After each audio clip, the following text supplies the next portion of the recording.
my personal belief is that the higher your reputation and credentials, the more you should be held accountable when you don't live up to them. People are going to believe you because of your status. His general platform is pretty solid. The problem is he weaves in extremely questionable claims that are like popular on social media with concerning frequency. Hey guys, welcome back to, I guess, what is now week two of the Make America Healthy Again dialogue between us. Thanks for joining Mhm. again, Alex. As we mentioned last week, we sat down and recorded that episode knowing full well that just based on how these conversations tend to go, it was going to get pretty long. And so we decided in post-production to just create two episodes to leave you guys with a little bit of a cliffhanger last week. So this week, you can expect us to carry on with that conversation and dive into some just some interesting pieces of the whole concept that we think are relevant. And as we said a few times during the episode, many of the individual topics we talked about here could be entire episodes on their own. So let us know what from this episode you want to hear more on, who you want to hear it from, all that kind of stuff, because there's plenty to go deeper on just about every topic we discuss here. So enjoy. Corporate capture of healthcare, nutrition, and research.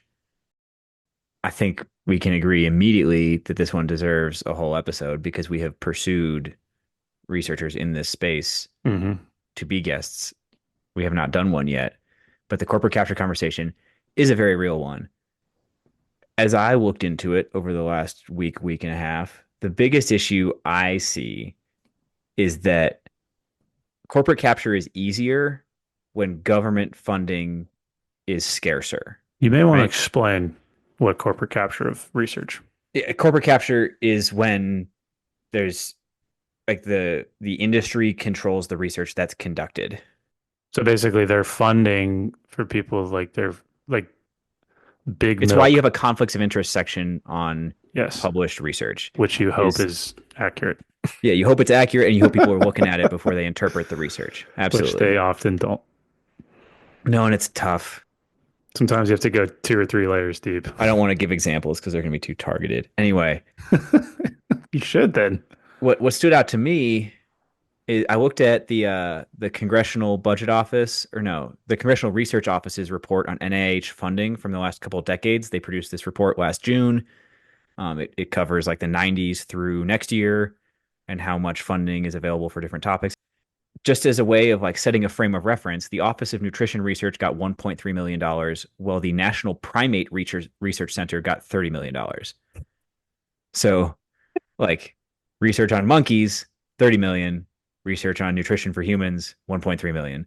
And to be fair, that is a pretty misleading comparison. Like I cherry picked them because it sounds bad. The cancer, diabetes, food allergy, brain health, and other centers all get tens or hundreds of millions of dollars. And some of the money for each of those goes to nutrition related things, right? Shocker, part of diabetes is nutrition. Shocker, part of cancer is nutrition. Shocker, part of food allergies is nutrition. So I don't have it's hard to come up with like a single number because A nutrition research clean happens number. under different centers of NIH, but the settled on number that a lot of experts seem to agree on is that nutrition has been pretty flat for a while now at roughly 5% of NIH's research funding. And so it'd be great to see if you really want to fight back against corporate capture of nutrition research, then you probably need government funded nutrition research so that people can explore these things without those conflicts of interest. It's just odd to me. Like I tend to align with the food is medicine people, Mm-hmm. camp, whatever.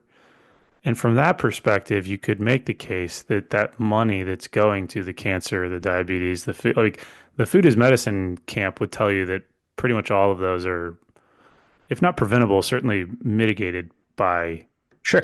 starting at square one, which would be a healthy diet, access to healthy foods, all these sorts of things. So there's probably an argument to be made that putting more of those dollars towards prevention, like early stage prevention, some of the stuff we talked about with kind of the functional medicine concepts, I don't think it would be a bad idea. Now, we're tied up in a healthcare system that likes to come up with sort of profit-based solutions to diseases, and you could go down that rabbit hole. But it seems like pushing people, this is just what I've gathered from listening to a lot of talking heads in this space. Like, there's not as much sexiness, profit to be made by telling somebody to eat an apple versus investing in, you know, cancer research to create another drug. So all the stuff you just said reminded me of a point I wanted to make at some point during this episode. So we'll make it Here's your now. chance. The way the media has been covering this and the way social media in particular has been covering this, MAHA or corporate capital? MAHA in general, Hmm, like all of these different policy proposals and things like that, people are acting like it's very like counterculture or new or revolutionary to sure. propose these things. And it just isn't at all. Um, It's as been as around I for a dug while. in, like that the SNAP conversation we just had about like how do we subsidize healthier options so that the people on SNAP are getting a more nutrient dense diet, all these things. I immediately stumbled upon papers by Dr. Mozafarian, Mm-hmm. friend of the pod, previous guest on Friend this of the pod, podcast, Like Talk Nation. from like a decade ago, like national level policy proposals through NIH, through HHS, like people have agreed with this and been trying to do this for a long time. And that's where some of my skepticism comes from is that everybody's acting like he's the first, like RFK is the first person to fight for these topics and that like you get him in the HHS and it will all be solved immediately. He's not. There've been people at the HHS trying to do this for multiple decades now who agree with a lot of these things. So I am, on one hand, skeptical that a lot will change. But on the other hand, like we said at the top, maybe this is the momentum that was needed. Like maybe Yeah. presenting it to the public in this polarized but exciting way. It is sexier this way. Yeah, like maybe that's what was required Frustratingly to get so. enough political momentum Hmm. to really get some of these things going. So I don't like maybe we'll see. Listen, every good team needs a weird ass mascot. And as much as Dr. Mozafarian was a cool dude, he's not as weird as RFK. And so No. maybe the weirdness, maybe, we'll see. Well, one thing I've learned from running the social media page is that nuance does not sell. No, Like providing a bunch of context, explaining people that it's don't more listen. complicated than people think it is. People don't P- want that. the quote I heard today is that podcast I sent you. His quote was, "People don't want to be informed; they want to feel informed." Ooh. Which I was like, dude, that is like he said this was like the best journalistic quote he'd ever heard. People don't want to know, people don't want the truth. They want to feel like they know the truth.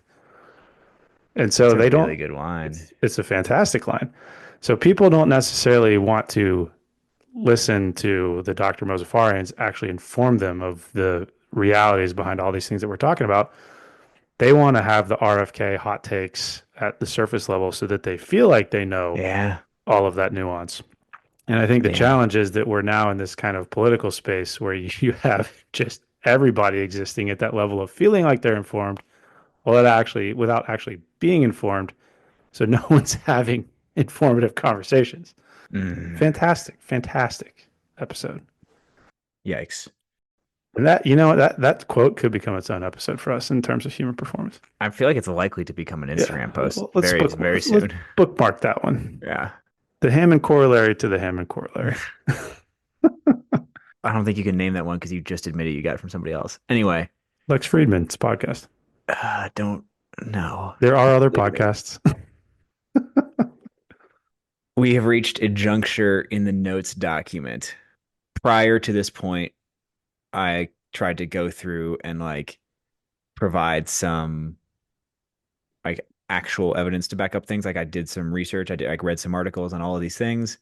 The next section we're going to get into one is there's like a core quote that I hear all the time from RFK that I want to break down a little bit.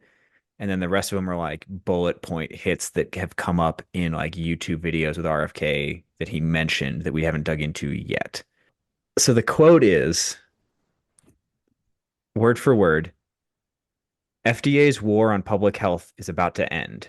This includes its aggressive suppression of psychedelics, peptides, stem cells, raw milk, hyperbaric therapies, chelating compounds, ivermectin, hydroxychloroquine, vitamins, clean food, sunshine, exercise, nutraceuticals, and anything else that advances human health and can't be patented by pharma. I didn't write down the rest of the quote, but it's something about Some hot takes in there. like keep records and pack up your stuff because you're getting fired. Um,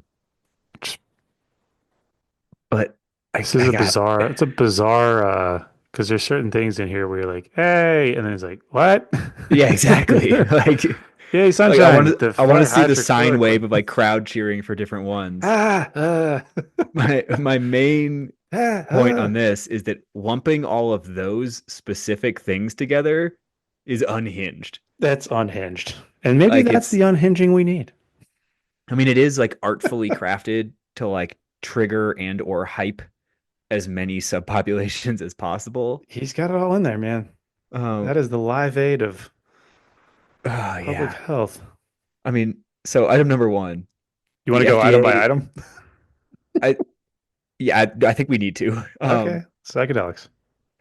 Well, my notes are in an order, so I'm going to go through the order my notes are in, Drew. First of all, um, the FDA doesn't suppress clean foods or exercise at all.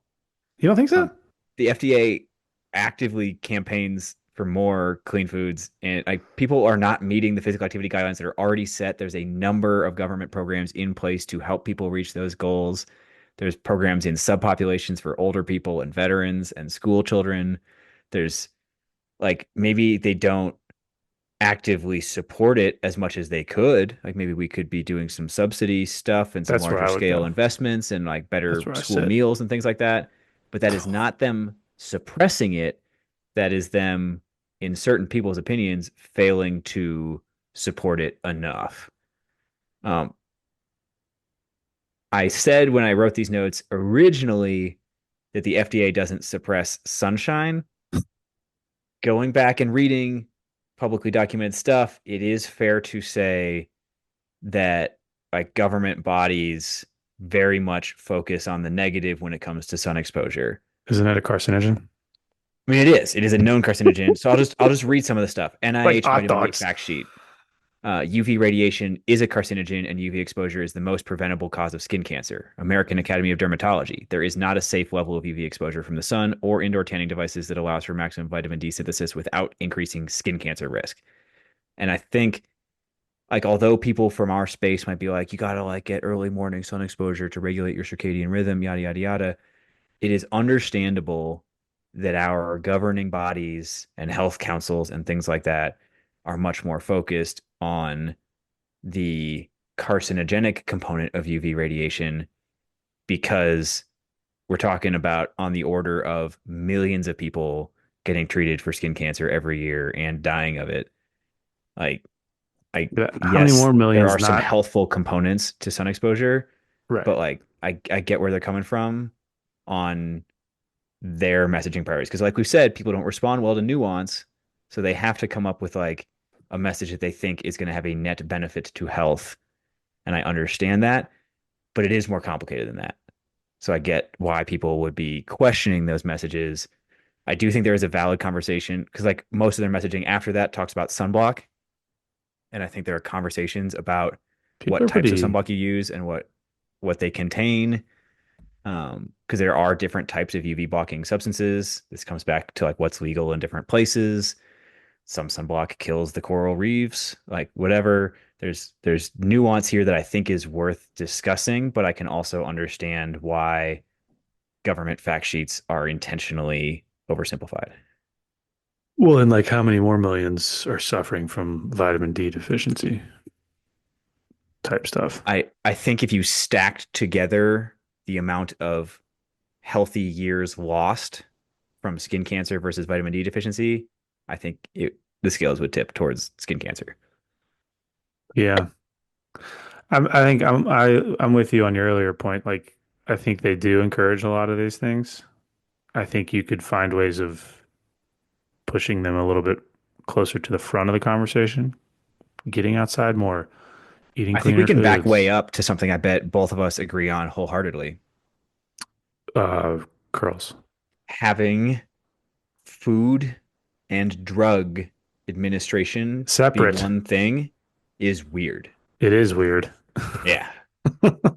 So I think that one, Yeah. I think we should probably separate food from drugs. Like I Is get it, food is anybody having medicine, that? I but haven't I like, haven't looked into that. Is anybody having that conversation? I'm sure it's been going on forever, but yeah, I mean, in the MAHA space, they certainly are. yeah, In Europe, you're not going to find those two things combined in most dude. places. Not to go back to the same point at Europe and pretend they have everything figured out. Let's find a Um, European dietitian. because I think we can conclusively say that although food may be medicine, drugs are definitely not food. They are a different thing That's a and hot take. should probably be legislated separately. And as we've addressed, lumping the capitalist profit incentives of those two things into the same regulation setting body is probably a mistake. Food can be medicine. Medicine should not be food. Yeah. That's our platform here at Mops and Mouse. Um, Should we break down the yeah, rest of those real fast? sure. Yeah, let's do it. FDA has tried to regulate ultra processed food. It's manufacturer backlash that has Which prevented that, is not a lack of government will. Um, Exercise is not really the FDA's lane. That's really the CDC's lane. The CDC's physical activity guidelines are very much in line with global recommendations. They're almost identical, actually. 75% of Americans fail to meet the baseline physical activity guidelines. Just ran a poll on the Instagram. It's still up right now. It seems like the vast majority of people, well, not the vast majority, but significantly more people don't even know what the physical activity guidelines are than people who do. I'll see what the numbers are real fast because it I don't wasn't that know long what ago. I don't know what they are. Um, just I pulled the population that follows the Mops and Most Instagram. So those are people that are pretty uniquely interested in fitness, and many of them work for the government. I don't And know. twice as many people say they don't know what the guidelines are as say they do. I don't know what they So are. you don't know what they are? No, I haven't At the needed to. simplest possible level, 150 minutes of moderate to vigorous physical activity for basically all humans, preferably 300 or even more than that. And the way moderate to vigorous physical activity works is you get like 1 minute per minute if it's moderate. You get double credit if you're doing vigorous. Um, they're more Based off heart nuanced rate. definitions, but if you look at the government fact sheet, like the CDC fact sheets, they do it based on the talk test. If you can like hold a conversation, you're at moderate. If you can't hold a conversation, you're at vigorous. They keep it simple, and I feel like you would kind of like that actually. And then in addition to that, 2 days per week of muscle strengthening resistance type of activity. See, I would have exercise not be under the purview of these centers of for disease control. Fair. I think food, I know lifestyle medicine has a lot of connotations now, but you almost need like a National Institute of Lifestyle Medicine or something. I don't know. Yeah, that one just gets so It hard gets because like super wonky. it blurs into other agencies everywhere. I mean, I Yeah. would love to see.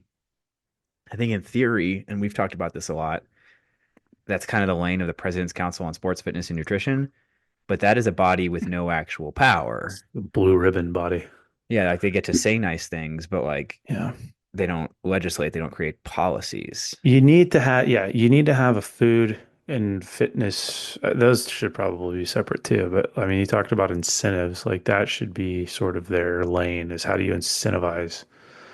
Because I don't think, I mean, you'll see this. We'll talk about it with the processed food thing. You talked about manufacture. Like you can't, I don't know if the answer is the historic kind of like quote unquote war on XYZ. Like you're not going to outsmart the manufacturers of processed foods, but you could create incentives to potentially sway the market away from said processed foods. And I don't know if I saw much of that in the whole MAHA platform. A lot of the MAHA platform is about how do you like attack the establishment. I don't think you can win that fight. I think that establishment is literally like founded upon outsmarting people. Like you Mm-hmm. mentioned, soda advertisements around when Snap comes out. Like, how do you beat that? You can't beat that. Like, you shut down the tobacco industries in the 90s, they just purchased all the food companies, and now look where we're at. I So, mean, the people who best understand human psychology are using it against the population, not for the exactly. population, because it pays much more to do it in those settings than it does to do it for Exactly. like a government agency that's trying to help people. Right.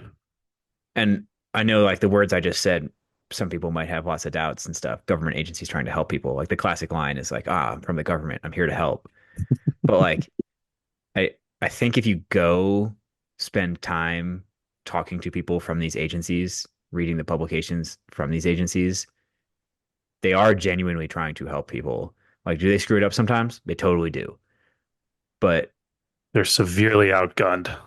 yeah, they're severely outgunned. They're like severely outfunded, all these things. Hmm. And if the only information you ever get is from these catastrophizing people who are trying to paint these organizations as evil, you're probably getting a really skewed perspective of what these organizations are trying to do. Because is corporate capture a problem? Yes. Are there screwy political incentives where lobbyists are getting them to do certain things? Yes. But like like the arc of the moral universe bends towards justice or whatever. Like I think people out there are genuinely trying. And I hope that how this all plays out is that it's momentum behind just caring about health in general, and we can get the funding and the resources and the political capital aligned towards things that really do improve people's health rather than some of the hot takey, misinformation-y, popular on TikTok kind of things. Also, just because it was in there, I'm not going to do every single topic, but chelation therapy is a really weird one to throw in that list. I know fringe elements think chelation is good for a bunch of other things. Chelation therapy is only if you have heavy metal poisoning, and using it for anything else is really not a good idea. I like Like, this. I like that psychedelics are becoming more. We've yeah, talked and about we're trying this. to do an episode on that too. Yeah, We've been we've pursuing talked. I some mean, the guests. VA. Yeah. So, and that's coming from somebody who's never even dabbled in psychedelics. I just think the concept is certainly interesting. Yeah. But putting that list of things together It's an unhinged and list. giving them like equivalency. I love that raw milk's in there. I mean, I love raw Of milk's course in you there. do, because you're an idiot.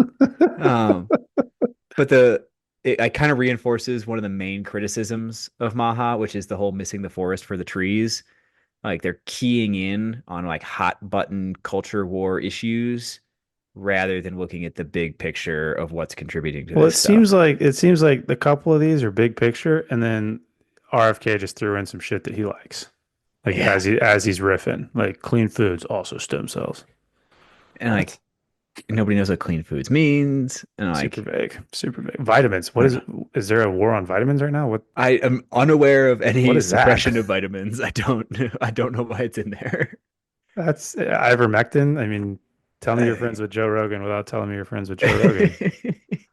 But I do like, I mean, the honestly, my favorite part of that whole quote is sort of that last bit about being patented by pharma. I do, maybe this is the conspiratorial side of me, but I do think that there's something there from the perspective of like, we live in a capitalist society that extends to basically every corner of the game that we're all playing. And so once you comprehend that the least profitable person is a healthy person, a lot of the structures that have been put in place when we talk about processed foods, when we talk about, functional medicine versus traditional, whatever, like a lot of those exist to create and generate a profit. And if you are unhealthy, big pharma, quote unquote, can make more money off of you. I find that to be very interesting. And so the fact that it's at least being talked about for me is cool. so I think we're approaching a close here. There is one other one I Are want we? to We got draw three more out, pages of notes. but most of those are repeats of things we've talked about and citations and the whole Fair. section on individual personalities that I don't really want to do. Um, we'll see. Maybe you'll We convince should me. I throw don't this. We know. could throw the names in there. People, That's going to spark some opinions because people good. have That's what heroes we and want. villains. That's what we All right, need. we'll see. But before we go there, I watched like a video of RFK talking about all these things, and a specific line stuck out that I've heard a few times around MAHA, and that is, and these are in his words, not mine. Let's make that clear. The Use his myth, voice. Do his voice. I cannot. The myth that obesity is your fault. That gets into complicated Wait, territory. he's saying obesity is your fault. He's saying obesity is not your fault. Oh wow, it's pretty progressive of him. I would It's have thought it'd go the it's other way. both progressive and Nuanced. really oversimplifying a complicated issue. Yes. Um, so here's my big takeaway. This is not specific to the obesity thing. This is like a broader MAHA thing. The theme I saw from all of this is the idea that, quote, this toxic secret thing they're putting in my food is making me sick. Mm. That idea makes people afraid. Fear drives anger. Those are the two most engaging emotions when you're trying to organize a population around something. It gets their reaction on social media, it gets their political activity going, they're mobilized, all that kind of stuff. It also makes their health issues someone else's fault. So they don't Hmm. have to take accountability. It's politically perfect, but it's also not the real problem. Yes, there are structural things that make it easier to live in a less healthy way today, but people do also have control over their own lives. Like we go back to the list of things they're suppressing. The government is not preventing you from exercising. The government is not preventing you from eating more vegetables. The government is not preventing you from getting more sunshine. Like it is not standing in the way of those things. But somebody telling you that the government is preventing you from doing those things makes it not your fault. So you don't have to feel bad. You don't have to take accountability. You can blame somebody. You can be angry. You can be afraid. Like it's like a fantastic political message that takes away all personal responsibility for health. It's like I always say, people want to feel informed. They don't want to be informed. Um, but no, all jokes aside, I mean, like, yes, spot on. Like that is a theme that has come up a lot in a lot of our conversations with a lot of different people about a lot of different topics. If there is a way to make something not your fault, quote unquote, people tend to pursue that, Yeah. which, sucks mostly for them, but just sucks in So general. so are we doing the personalities part of this thing? Should we name some main Let's characters? do it. Yeah, let's name some characters. Well, I mean, I see school lunches on here. I mean, that's a very interesting topic. Yeah, I think we should make school like this is like the free for all comments that I heard from videos and stuff. Food, fitness, air, water, soil, and medicine. Kind of cool. Sounds very like elements Food, y fitness, air, water. Is there like a cool graphic that could go with that? probably. I like it. It summarizes a lot of these topics. Clean up public health agencies from industry influence. Yeah, we already talked about Sure, sure, sure, harmful sure. capture, additives and residues. We talked about that.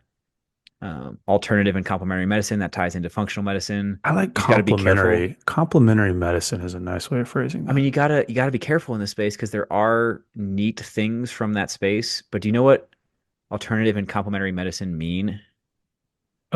Alternative and complementary. They mean medicine without evidence that it works. Is that like the official definition?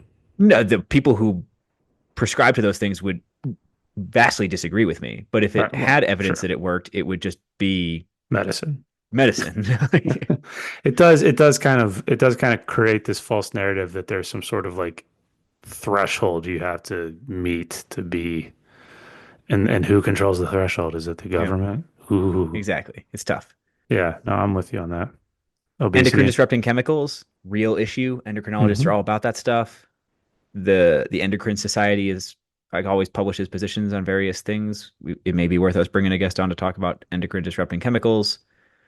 They lump high fructose corn syrup in with seed oils, which That's is weird. a weird I thing wouldn't to do that. combine together. Yes, both of those things appear frequently in ultra processed foods, but high fructose corn syrup, like treat that like sugar, not like seed oils, I was because gonna that's say what it that's like is. objectively bad. But like not necessarily more bad than like it's just a sneaky way to get more sugar into food Right, without people right. seeing it as high on the I'm I'm nutrient I'm list. saying this largely because one of the books I'm reading right now is this lady that gives up sugar for a year. The sugar conversation would be an Yeah. interesting one, Sugar especially conversation is an interesting one. I really think for the we're talking military. about incentives. Like previously, we were discussing ways to like incentivize eating more vegetables. Hmm. We have a lot of structural and tax incentives right now to like encourage high fructose corn syrup, sugar, monocropping, corn in general, things like that. If I'm not mistaken, and somebody please out there listening, if I'm wrong about this, correct me. But what my understanding, this is like way out of date, so it could have changed. And by way out of date, I mean like 10 years. But my understanding was if you like overproduce sugar in the United States, like if you like grow sugarcane and you produce so much you can't sell it all, the government will just buy all the rest from you. And that's nuts. Like that if we would do that for sugar, but not do that for vegetable, like we're creating, and like the last thing on this list of like free for all topics is perverse incentives. There are a lot of perverse structural incentives that make it more profitable or safer or more predictable to do things that are not conducive to Well, they health. do that. They do that with corn similarly. That's Yeah, why we like have like high fructose corn tortillas. It's because there's just a surplus of it, and we had to figure out what to do with it. A lot of that went towards you know, processed foods. so restructuring those incentives is going to be a key element of this. That's also really, really, really Hard hard to to do. do Hard to politically. do. Hard Yeah, to do. Yeah. cool. All we got left on the notes sheet is talking Personalities. about people. Let's talk about people then. Let's put our individual bows on it. Okay. Let's do Do we it. want to talk about the main character first? Main character is RFK. It's obviously RFK. RFK Jr., baby. Old Kennedy himself. Robert, vaccines cause autism Kennedy. Not anymore, He has been allegedly. quoted saying that he doesn't believe that there's ever been a vaccine that was net good for society. Just like today or I don't yesterday, know if that's true. I promise I will find No, you the no, citation. I believe he said that. I'm saying I Oh yeah, don't it's not think true. that's It's clearly true. not true. Like that's aggressively untrue, and that is the problem, and that is why there was like just a I letter. want to be in someone's head when they say something like that. I mean, what we're talking about are people who are masters of garnering public attention, right? I This know. stuff So then works politically. my question is like, does he say that knowing like this is so stupid, but I'm going to say it? Or does he think there's never been a good Yeah, I don't vaccine? know. I don't know. I'm so curious. And then how do you get to that point? I And don't know. let's be clear, because people are probably getting mad at us already. Sure. He claims now that he is not anti-vax. It's worth noting that this current week, as we're recording the episode, one of his lawyers is suing to try and block the polio vaccine. That's nuts. Or at Why? least block the requirement for it or something like that. I don't really know, but who knows? I don't understand it. One of But his and lawyers I don't decided. know who this quote is from. I stumbled across it as I was reading this stuff, but it does seem like some of the things he's saying most recently are an 11th hour attempt to sanitize his reputation and rebrand himself as a reasonable champion of chronic disease prevention. For Um, sure. For sure. and like frankly, if that is if we just have to like overlook that to get some momentum going towards positive stuff, okay. Like if we like shout out my mom, she used to tell me when I was a kid that nobody who deserves to be president ever becomes president. Yep. Like, and if somebody wants to be president, that fact alone means they probably do not deserve to be president. Like, it's not something like normal deserving people want. Like, Very true. so this stuff is weird, and like maybe that weirdo, as long as we keep appropriate guardrails on and remind each other that like polio and smallpox are bad, if he can help move us towards a healthier food environment in America and regenerative agriculture or whatever, maybe it's worth it. I don't know. Just insane that like I just had the visual in my head of the crowd like ah yay what Dr. Hyman, this We going to the guy. next one. You don't have anything else to say on RFK Jr.? My thought, your mom just honestly kind of summed it up for me. It's like by the time somebody gets to this type of high profile platforming, whatever, I mean, obviously a lot of these ideas are his, but you have to also understand, especially with this 11th hour changing, like by that point, your message is so tightly controlled and manipulated and driven by an entire team of people where almost every single word out of your mouth is meant to achieve something or Yeah, they're good, like bad, or A/B testing every yeah, version of every good, bad, or sentence. Yeah, otherwise. And so the his position is as fluid as what is representative of basically America at this point in time. So yeah. we were laughing about that list of things. Like there's a lot of people, and I bet a lot of them are listening to this where like they're super intelligent and also think sunning your butthole is like a good idea.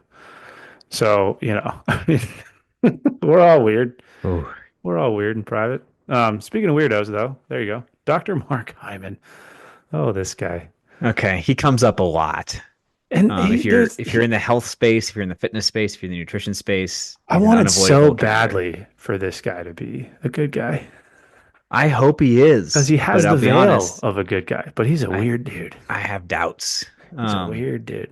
so here's what I'll say, and I'm gonna be nuanced and careful about this because I know he's like sort of a hero to some people. His general message is pretty good.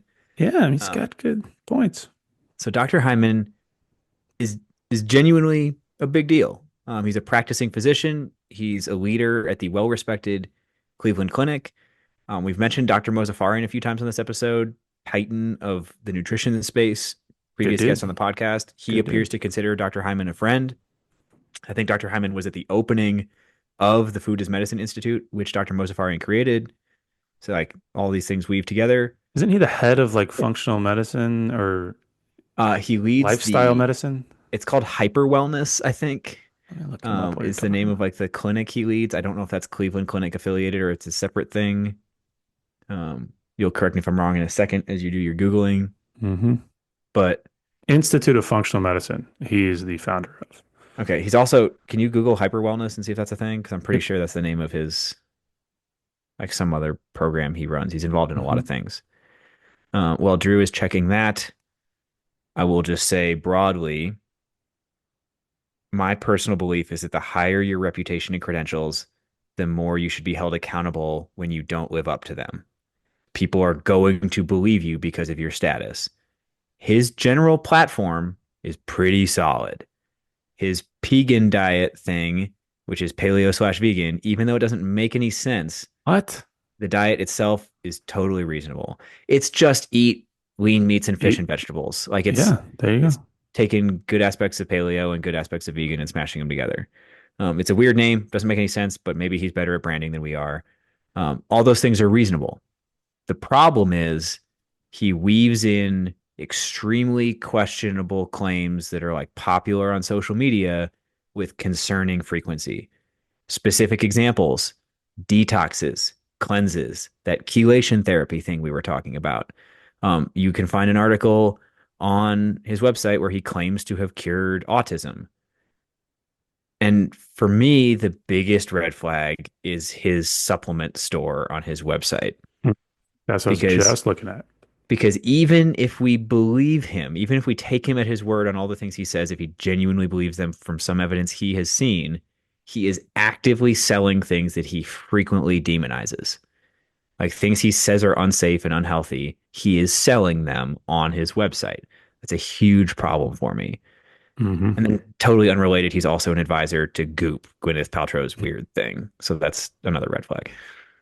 The supplement comment was a great one because again, here's a guy who I'm sure he's a great dude. Like for all intents and purposes, highly accomplished. He's done a lot of cool things. For me, as soon as that body of work gets leveraged to try and make money, you have to start asking questions or at least maybe, you know, just looking at things a little bit closer. And that's not to say you should never leverage your accomplishments to make money, but like one of those guys we were talking about a week or two ago, trying to get him on, super hard to get to, the Dr. Greger guy, Mm-hmm. Michael Greger, another huge name in the nutrition space. Everything he does is free. So like there's nothing you won't go on his stuff and find a supplement store or he's not going to make any wild ass claims because it's going to drive traffic on his Instagram. I mean, all of his stuff is objective and free. And you may disagree with some of it.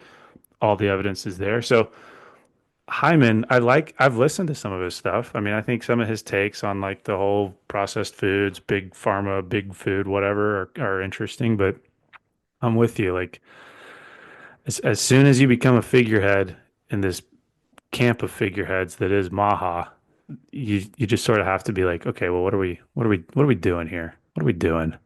Is it genuine or is there ulterior motives for some sort of profit seeking? So, for better or for worse. Yeah. Paleo vegan. That's an interesting. Yeah. An Weird interest. combo. But if you brand it and go for it. Sure.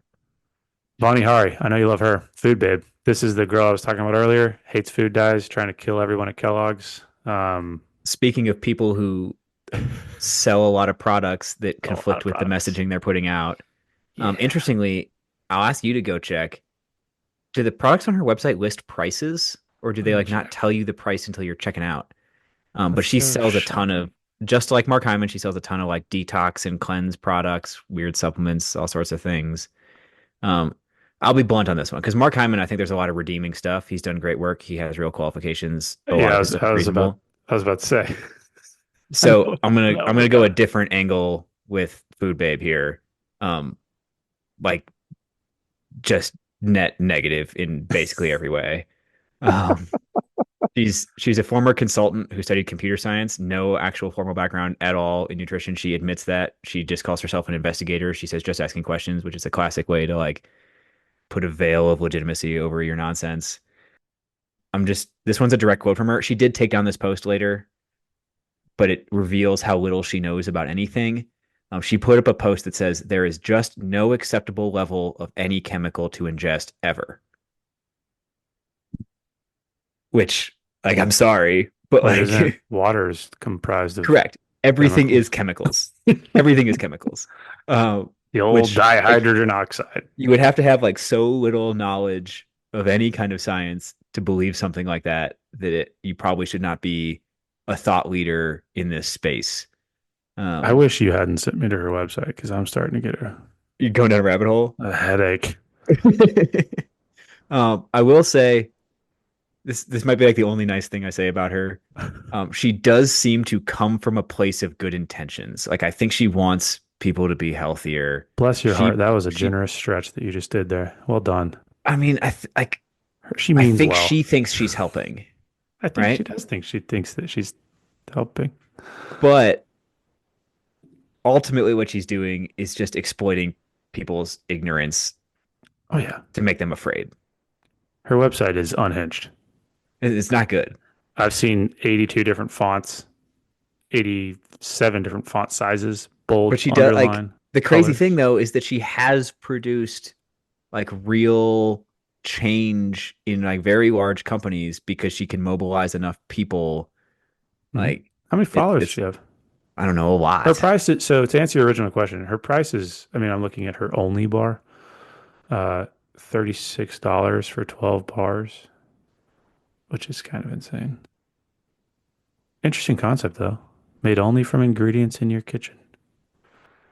Yeah, no, I'm with you. I'm with you on her. And she's one that I've followed for a while. And I think, like you said, well intentioned. Occasionally you'll see content that is reasonable. Um, Very, very focused in on the Kellogg's thing right now. Like, Extremely. Her whole her homepage is Kellogg stuff. whole platform is sort of shifted towards the food dye thing. And hey, if you find something that people want to hear about, why not? But Not even just the food I think. Everything on her homepage. I guess there's like five different things about Kellogg's on there right now. There are other shots like Chick-fil-A, Starbucks, General Mills, I just Chipotle. like, man, if I'm so, we've got a couple more characters here, but like you picture these people in a room, right? Like Mark Hyman, he's done a lot of good stuff. Very intelligent Hmm. dude. Is he sitting here listening to Vani Hari and being That's like, what I wonder about. Like, yeah, no, you're spot on, food babe. Like for sure. You want to talk about the means? Team, I made the mistake of sending Alex a podcast with Dr. Casey Means on it the other no, you day. did not. First of all, you sent me a podcast with Calley means on it. Sorry, Don't I mix up forget. your characters. Sorry, this is bad. I forget Casey. I forget Calley is the guy. Casey's the girl. Um, Calley Means was on a podcast. I forget whose podcast was it? I don't know, not a I podcast don't, I'm going back. Oh, the modern wisdom. Modern Wisdom, which I'm a fan of that one, but there's some occasionally you get those He weird. said in the opening of that episode that he was gonna like test Callie's ideas and like push back on some He didn't stuff. really. He didn't really. No, not at all. But why I was giggling was because I sent you this episode and I knew as soon as I knew I I was just triggered so ruined bad. your day. So I will turn it over to you. to talk about the Drew sent it to means. me, and then I listened to it on the drive back from skiing. I was And getting texts for the next, I don't know, four like, hours. so like I listened to the thing, and then like once I'm back, I had to like Google all the things I was worried You about didn't from it have to. and text You Drew about chose. it. You chose to. It Talk was about the rough. means. Talk It about the was means. so here. I'll be honest.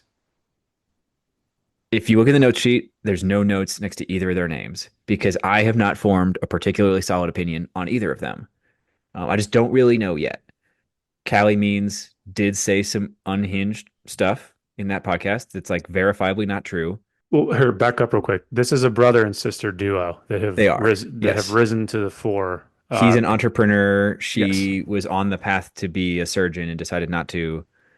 because of if you listen to how he tells it, because she just could not tolerate the medical Sure. status quo. Yeah.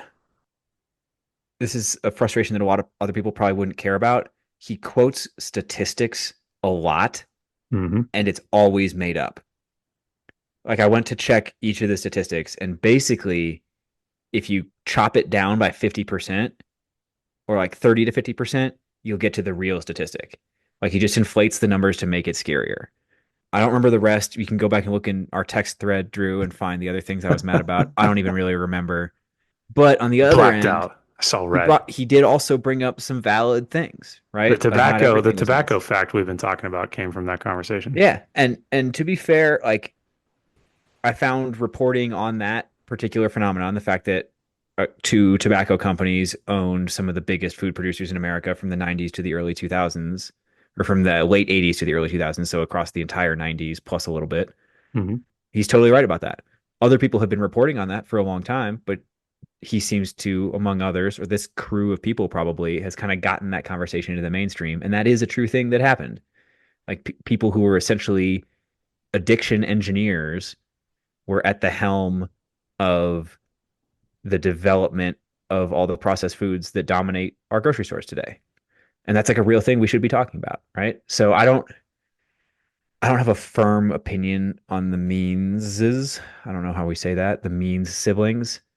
The mean, yeah. I think they have, as far as I can tell, a more casual relationship with evidence and the truth than I usually look for. But they are also raising valid concerns. That was beautifully phrased. A more casual relationship with the truth. I I've am been talking about curious this at about work a their lot lately. I've been talking about this at work a lot. The one I've been like conflicted about is like a lot of times when I talk about sleep, I put up like graphs from a few research studies that I find really interesting. And one of those is the effect on free testosterone from sleep deprivation. And the graph I put up is from a peer reviewed study, but it's a little bit older now. And a couple studies have attempted to replicate it and found smaller effect sizes. I like the message the chart gives, but I'm conflicted about whether to keep using it, knowing that the effect size is probably not as big as that study presented it as. That's my threshold for like relationship with the truth, right? Like I'm willing to present a study that found a slightly larger effect size so we can talk about the ramifications of sleep deprivation on testosterone levels, aging, fitness, fat loss, things like that. That's a pretty narrow like I'm even legitimately conflicted about continuing to share it without noting that when I give the presentation. There are folks on this list who have a much more casual relationship with the truth, but because of that, they're able to present things that are much more compelling and scarier, and it works really well for mobilizing people to care about an issue. And that's a tough one, right? Because I do want people to care about the issue. I just don't think we should lie or at least egregiously exaggerate on the road to getting them to care. I'm with you in principle, but you think about how often that happens in I know. I get every it. like It's that's probably just why how the world works. I'm probably not going to end up being in Congress or something because that's like the way to get attention is I you got mean, to sex play a little bit sells, fast you and know. loose. I get it. I'm interested in the Means's book, The Good Ener It's called Good Energy: The Surprising Connection Between Metabolism and Limitless Health. Fun fact, guess whose quote is on the front of it? Mark Hyman, it's got to be. Mark Hyman. Yeah. Yeah, He calls it a tour de force. of course it is. I mean, even saying limitless health I know. already tells me It's it's like, going to be a little bit misleading. and there's like 4 week plans in there. Bullshit, bullshit, Yeah, bullshit. But no, I'm with you. I think yeah, my threshold would be, does sleep help free testosterone? Yes. Do I care about the effect size? No, because it's not harming free testosterone. sure. But we're going into a different direction. Yeah. Max Lugavere. I've never known how to pronounce this dude's I name. think it's Lugavere. Lugavere, Lugavere, I don't know. Lugavere, Luga. I used to follow this guy too. Yeah. He was a So guy. Drew's like referring to things I've said, but that I haven't said because he's reading the notes. So I should probably say it before Drew responds to it. Sorry, you're right. I did just do that. I didn't even realize I did that. Here's the part Drew's responding to that you guys hadn't heard. I used to follow Max's stuff and thought it was great. Hmm. But like more and more frequently, I was noticing that he was like just saying out of pocket stuff that clearly wasn't true. That seems to correlate. Like this is not a knock on Joe Because they Rogan, realize that's how to get popular. but once you get on Joe Rogan, it Oh seems that no. you're just like you lose it. I mean, I think you have to like open that Pandora's box to get on Joe Rogan and then it accelerates from there. I don't know. I Yeah. decided that so like McGill University has this thing where they like assess sources of information and provide summaries and things like that. And they did an assessment of Max's content. And their conclusion, which I'm just going to copy word for word here, is Lugavere lacks the credentials to accurately interpret the scientific literature used to substantiate his health claims. Lugavere appears like a proponent of common sense solutions to ill health, better nutrition, exercise, sleep, but it's only when you start to trust him that he reveals himself to be a naive believer in anything that has a study behind it. Who wrote Because he that? doesn't know how to read the stuff he's citing. Like it's like all the documentaries where they like flash a citation at the bottom of the screen, so you're like so you'll believe it's true, knowing that nobody will ever follow those citations to see if they're even about the topic that they're Yeah. referencing. Which is an unfortunate commentary on why research loses this fight every single time, because here you have somebody who has way more public opinion sway. Yeah. Well, He can say like whatever he wants. another behind the curtain thing with our stuff, I put citations. If like we're gonna do an episode where we talk about research, I put citations to that research in the show notes, Hmm. and we get to see how many people click those links. Not many of you. No, Do better. consistently, and this is like a finding like across evidence-based platforms on the whole internet. It's less than 1% that follow citations anywhere. I didn't realize he has a documentary out now. Max does. Little Empty Boxes. Okay. I can't tell what it's about based I on hate that we have reached an era where this is the case, but like documentaries are kind of a red flag now. chronicles his mother's life as she battles a mysterious form of dementia. Not what I Oh, was expecting I based did on his see platform. some feedback on it where he essentially tried to like cash in on his mother's illness and death to promote his supplements. Oh, Pretty bad. And now, so he's a fair, to be douche. fair, secondhand information, I have not watched the documentary, but like, It's just eh, like you do see, because like here's the thing. I find myself, I'm a sucker for an Amazon list. I have so many books in my Amazon list, and his book is in there. Genius Foods. It's an appealing title. Becoming happier, smarter, healthier, blah blah blah for life. Food. So that it's hard. This is why this landscape is so challenging, because you have guys like this who may be just as well intentioned as all the other ones, but like you said, just sees a research study and goes with it and doesn't maybe know how to read it. But counter argument, for better or for worse, at least the conversations are being had around the dangers of some of these more industrialized approaches to nutrition in this case. I don't know. I'm torn. I'm torn. it's tough.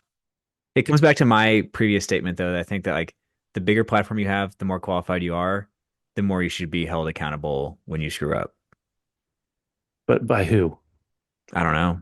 The cops? The platform police? I like, I mean, all I'm saying is that like people will criticize me saying like, "Hey, most of his stuff is good. Why are you being so critical?" Like No, I'm I agree being with you. so I agree with critical you. because people trust them so much. Hmm. And if you are a trusted entity, then you are deserving of criticism when you violate that trust. That's fair. I do love that Jordan Peterson. This one's going to be a fun one. Like again, I'm going to say the same thing I did for the means. I haven't gone deep enough to have a really well-formed opinion. I've seen some good stuff from him. I've seen some weird stuff from him. I don't really know. What I will say about Jordan Peterson, because I think my sense, I've only ever really existed on his peripherals, but like my sense is that he has been sort of shoehorned into this right wing guy now of sorts. Yeah, And maybe that's his thing, people maybe paint him not. as like the bad guy. Right. And, tracing kind of his origin story around, I actually think that his initial stand against government regulated language around gender in Canada was super interesting and almost like I would say it was even commendable given everything that he had at stake sort of professionally. But what I will say about Jordan Peterson, to his credit, he is a very interesting person to watch think. He is a very good thinker, and you can tell by the way he conducts himself in interviews as either the interviewer or interviewee that there's an intelligence there that I can appreciate versus not to like throw Vani Hari under the bus again, but like just freewheeling everywhere when it comes to some of this stuff. So it's interesting to see him here in a Make America Healthy Again context, but I'm probably with you on this one. But some people Yeah. are going to give us a lot of grief for that because for some people he is a Jesus reincarnated. Yeah, I think that's exactly the problem. I think for some people Yes, he's a hero and for some he's people he's a everything. villain and he's probably neither. He's probably in the middle. Yeah.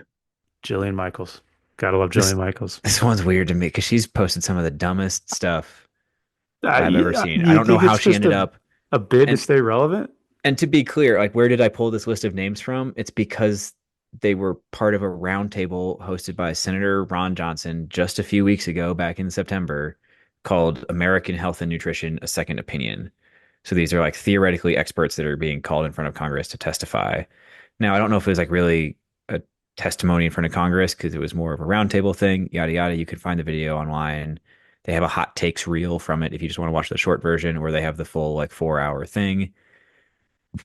I mean, Jillian Michaels is a fitness influencer, but like trusted source? Like Eh, what?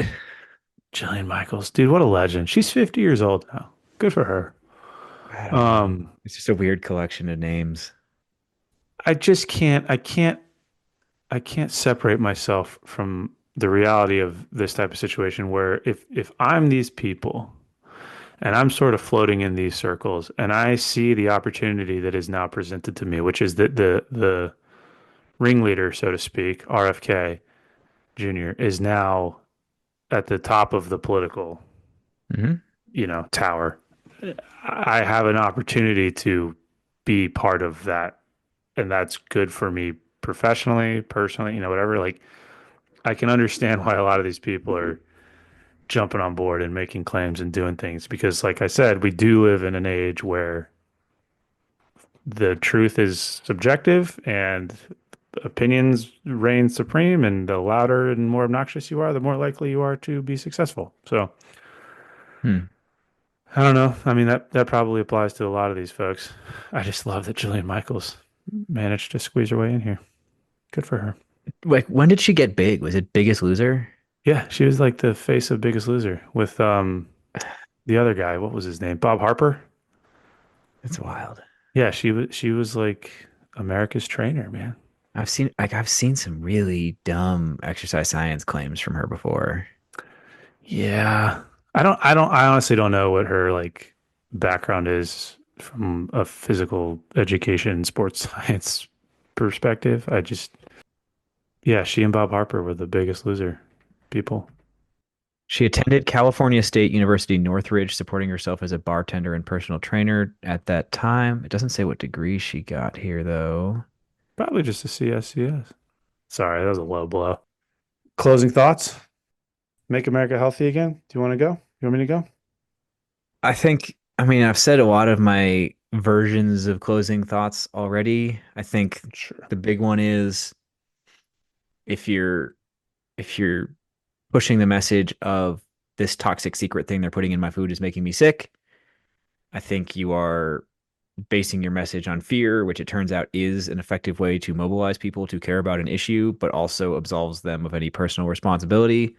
So I have concerns, I have problems with it. But at the same time, I think there may be some potential here that with that mobilized population suddenly caring about health, that we can find the pieces that experts can agree with and make something good happen.